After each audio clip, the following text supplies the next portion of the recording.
ये कोई पहला मौका नहीं है जब प्रधानमंत्री जी ने आम आदमी पार्टी के नेताओं पे रेड कराई है। जब से हमारी सरकार बनी है दिल्ली के अंदर, प्रधानमंत्री मोदी जी की पूरी कोशिश है कि किसी भी तरह से आम आदमी पार्टी को कुचल दिया जाए, ख़त्म कर दिया जाए। जैसे हमारी सरकार बनी 2015 में, 2016 में इन्होंने शुंगलू कमेटी बिठाई। शुंगलू कमेटी ने हमारी दिल्ली सरकार के तब तक जितने काम किए थे 400 फाइल मंगाई, 400 साढ़े 400 फाइलें मंगाई। सारी फाइलें बड़े बड़े अफसरों ने बैठ के जांच करी और एक पैसे का, नए पैसे का भी घोटाला नहीं निकला। उसके बाद मोदी जी ने हमारे एमएलएज के ऊपर झूठे केस करने चालू कर दिए।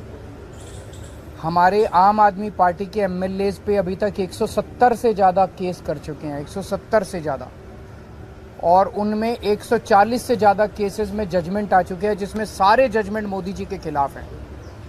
सारे जजमेंट हमारे पक्ष में आए हैं कि झूठा केस किया गया हमारे एमएलए के खिलाफ, झूठी एफआईआर की गई, झूठी गिरफ्तारी की गई, गलत गिरफ्तारी की गई। उसके बाद इन्होंने पिछले 2 साल से हमारे मंत्रियों को और सीनियर नेताओं को अब गिरफ्तार करना चालू किया। इन्होंने सत्येंद्र जैन को गिरफ्तार किया, इन्होंने मनीष सिसोदिया को गिरफ्तार किया, इन्होंने संजय सिंह को गिरफ्तार किया, इन्होंने कल अमानतुल्लाह खान के यहाँ ईडी की रेड की। मामला चूँकि कोर्ट में है, मैं सब जुडिस है, मैं ज़्यादा नहीं बोलूँगा, लेकिन अगर आपने मनीष सिसोदिया के केस में पिछले हफ्ते सुप्रीम कोर्ट में जो सुनवाई हुई, अगर आपने वो सुनवाई सुनी हो, तो जिस तरह से जज बार बार उनसे एक ही सवाल पूछ रहे थे कि कोई तो सबूत दो, कोई तो सबूत दो। इन लोगों के पास एक भी सबूत नहीं था मनीष सिसोदिया के खिलाफ। तो इसका मतलब सारे के सारे केसेस झूठे किए जा रहे हैं। कल जो अमानतुल्लाह खान के यहाँ रेड हुई, वो भी एक तरह से, जिस तरह से आम आदमी पार्टी को ख़त्म करने के लिए मोदी जी की पूरी मुहिम है, उसी का एक हिस्सा है। आज तक एक नए पैसे का कहीं कोई हेरा फेरी नहीं निकली। मैं नरेंद्र मोदी जी को चैलेंज करता हूँ, आप इतनी इंक्वायरी हमारी, बोले बस घोटाला कर दिया केजरीवाल ने, सड़कों का घोटाला कर दिया, बिजली का घोटाला कर दिया, पानी का घोटाला, इतने घोटाले, इतनी जांच करा ली। एक नए पैसे का मैं चैलेंज करता हूँ, एक नए पैसे का अगर आपको कहीं कुछ मिला हो, अगर मिला हो तो आपको लगता है मेरे को छोड़ देते मोदी जी, कहीं कुछ नहीं मिला उनको। तो ये सारी की सारी जितनी जांच चल रही है, ये सारी फर्जी जांच हैं और उनका मकसद भ्रष्टाचार ख़त्म करना नहीं है। दूसरी पार्टियों के जितने भ्रष्टाचारी हैं, सारे भ्रष्टाचारी उन्होंने अपनी पार्टी में शामिल कर लिए।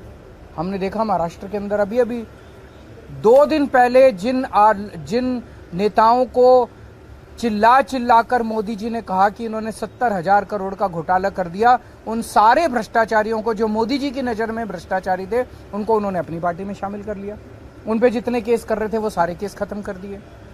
तो भ्रष्टाचार, गुजरात के अंदर मोरबी ब्रिज गिर गया, मोरबी ब्रिज, कितने लोगों की मौत हो गई, कोई ईडी की रेड नहीं हुई, कोई सीबीआई की रेड नहीं हुई। इनके अपने राज्यों के अंदर, कर्नाटक के अंदर बताते हैं 40% कमीशन वाली सरकार, इनकी सरकार को फेमस कहा जाता था, कोई ईडी की रेड नहीं हुई उनके यहाँ, कोई सीबीआई की। बीजेपी वालों के अंदर, उनकी अपनी सरकारों के अंदर किसी तरह की जांच नहीं होती। अभी सीएजी की रिपोर्ट आई है, उसने इतने सारे इनके घोटाले निकाले हैं, कोई सीबीआई की रेड नहीं होती, कोई ईडी की रेड नहीं होती। बताते हैं ये अपने दोस्तों के इन्होंने अरबों रुपए के लोन माफ कर दिए, कोई ईडी की। तो भ्रष्टाचार खत्म करना इनका मकसद नहीं है, इनका केवल और केवल मकसद है विपक्ष के लोगों को किसी भी तरह से तंग करना। बहुत ज्यादा अहंकार हो गया मोदी जी को। आप टीवी पे देखते हैं जिस तरह से वो चलते हैं, उनकी चाल में अहंकार नजर आता है, उनकी जुबान में अहंकार नजर आता है, उनकी बातचीत करने में अहंकार नजर आता है। जिस तरह से वो अब किसी इंसान को इंसान नहीं समझते।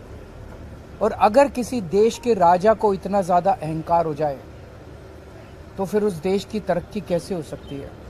वो तो अब छोटी छोटी चीज़ों पे, हर चीज़ पे वो बदला लेने पे उतारू होते हैं। अगर किसी देश का राजा छोटे छोटे आम लोगों से हम लोगों की क्या औकात है? हमसे अगर बदला लेने पे अमानतुल्लाह खान की क्या, अगर इनसे बदला लेने पे, छोटे छोटे आम लोगों से बदला लेने पे उतारू हो जाएं, फिर वो देश तरक्की नहीं कर सकता।